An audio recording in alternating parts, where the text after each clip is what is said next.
கெட்டிமேளம் serial நாளைக்கான எபிசோட்ல என்ன நடக்க போகுதுன்னு ஒரு சூப்பரான ப்ரோமோ ரிவ்யூ பார்க்கலாம் வாங்க. என்னோட ரிவ்யூ பிடிச்சிருந்தா லைக் பண்ணுங்க. வெற்றி துளசி கழுத்தில் திருட்டுத்தனமாக தாலி கட்டிட துளசி அதை யாருக்கிட்டேயும் சொல்லாமல் மறைச்சிட்டு இருக்காங்க. திருக்கல்யாணம்லாம் முடிஞ்சு வீட்டுக்கு போனதுக்கப்புறமா அதை பற்றியே நினச்சி துளசி ரொம்பவே ஸ்ட்ரெஸ் ஆகிடுவாங்க. அதை பற்றியே யோசிச்சுக்கிட்டு அழுதுகிட்டு இருப்பாங்க. அப்போது துளசியோட மனசாட்சி நீ ஏன் இப்படி கவலைப்பட்டுட்ருக்க, அப்புறம் எப்படி உன்னோட வாழ்க்கையை நீ வாழ முடியும், உன்னை நம்பி தியா இருக்கா, உன்னோட அம்மா அப்பா இருக்காங்க, அவங்களுக்காகவாவது இதை மறந்துட்டு உன்னோட வாழ்க்கையை வாழு அப்படின்னு சொல்லிட்டு போக, அப்போது துளசி முடிவெடுக்கிறாங்க. ஆமாம், இனிமேல் நாம் இதை பற்றி யோசிக்கக்கூடாது, இதை மறந்துட்டு தியாக்காக நாம் நம்மளோட வேலையை பார்க்கணும் அப்படின்னு முடிவெடுக்கிறாங்க. துளசி ஒரு பக்கம் அழுதுட்டு இருக்க, வெற்றி துளசிக்கு கால் பண்ணும்போது துளசி நான் அப்புறமா பேசுகிறேன் அப்படின்னு சொல்லிட்டு ஃபோனை கட் பண்ணிடுறாங்க. இதனால வெற்றிக்கு ஒரு பயம் வந்துடுது. ஒருவேளை அந்த தாலி கயிறை யாராவது பார்த்துருப்பாங்களோ, பேசாமல் நாம் வீட்டுக்கே போயிட்டு பார்த்துட்டு வந்துடலாம் அப்படின்னு வெற்றியை யோசிச்சுட்ருக்காங்க. மறுநாள் துளசி வீட்டுக்கு ஒரு சாமியார் வராங்க. அந்த சாமியார் கிட்ட அவங்களோட குறைகளை சொல்லலாம் அப்படின்னு லக்ஷ்மியும் சிவராமனும் அந்த சாமி முன்னாடி நின்றுட்டுருக்காங்க.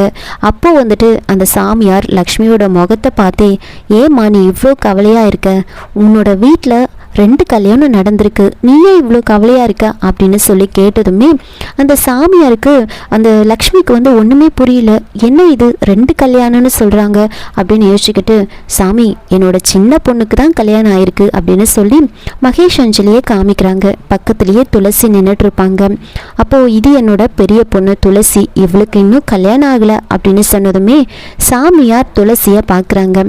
பார்த்துட்டு தீர்க்க சுமங்கலியா இருப்போமா அப்படின்னு சொல்ல, இதுக்கும் பயங்கர ஷாக் ஆகுறாங்க. என்ன இவர் இப்படி சொல்றாரு, எல்லாம் அந்த சிவனோட நாடகம், உண்மை கண்டிப்பா ஒரு நாள் வெளியில வரும், எல்லாம் நல்லதாவே நடக்கும் அப்படின்னு சொல்ல எல்லாருக்கும் ஒரே குழப்பமா இருக்கு. ஆனா துளசி மட்டும் பயந்துகிட்டே நின்றுட்டு இருப்பாங்க. இன்னொரு பக்கம் துளசி ரூம்ல இருக்கும்போது தீபா துளசி கிட்ட பேசுறாங்க.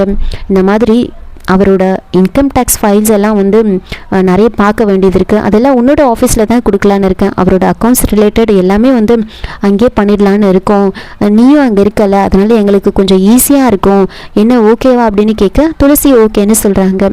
அப்போது துளசி கழுத்தில் இருக்கிற தாலியை தீபா பார்க்குறாங்க.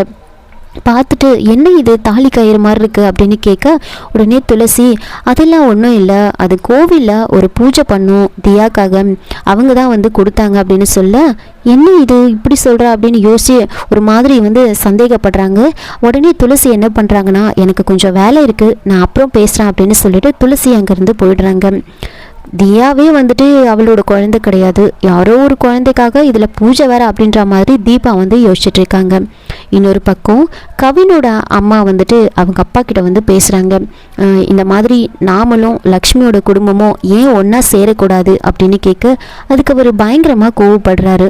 எல்லாம் தெரிஞ்ச நீயே இப்படி பேசுகிறியே, எனக்கு ரொம்ப கஷ்டமாக இருக்குது அப்படின்னு சொல்ல, இங்கே பாருங்கள், இன்னும் எவ்வளோ நாளைக்கு இந்த கோவத்தை நீங்கள் வச்சிட்ருப்பீங்க, அவங்க வீட்டில் நடக்கிற நல்லது கெட்டதுக்கு நாம் போகிறது கிடையாது, நம்ம வீட்டில் நடக்கிற நல்லது கெட்டதுக்கு லக்ஷ்மி வர்றது கிடையாது, ஏன் நாம் இப்படி இருக்கணும், எவ்வளோ நாளைக்கு இந்த பகை நமக்குள்ளே இருக்கணும், நீங்கள் சொல்லுங்கள், லக்ஷ்மியை ஒரு நாளாவது நீங்கள் வீட்டுக்கு கூப்பிட்ருப்பீங்களா, நம்ம வீட்டில் அவள் சாப்பிட்ருப்பாளா, அவளுக்கு ஒரு புடவை எடுத்து கொடுத்து ஒரு குங்குமத்தை நாம் கொடுத்துருப்போமா, ஆனால் நீங்கள் இப்படி இருக்கக்கூடாது, ரொம்ப தப்பு, நீங்கள் பண்ணுறது ரொம்ப தப்பு, நாம் ஒன்றா சேர்ந்துடலாம், அதுதான் நல்லது, எவ்வளோ நாளைக்கு இந்த கோவத்தை வச்சுட்டு இருக்க போகிறீங்க அப்படின்னு அவருக்கு எவ்வளோ எடுத்து சொல்ல, அவர் நீ இந்த மாதிரி பேசுறது எனக்கு சுத்தமாக பிடிக்கல அப்படின்னு கோவப்பட்டு அங்கிருந்து போயிடுறாரு. இதோட இந்த ப்ரோமோ முடிச்சிருக்காங்க. என்னோட ரிவ்யூ பிடிச்சிருந்தா லைக் பண்ணுங்க, மறக்காம சப்ஸ்கிரைப் பண்ணுங்க. தேங்க்யூ.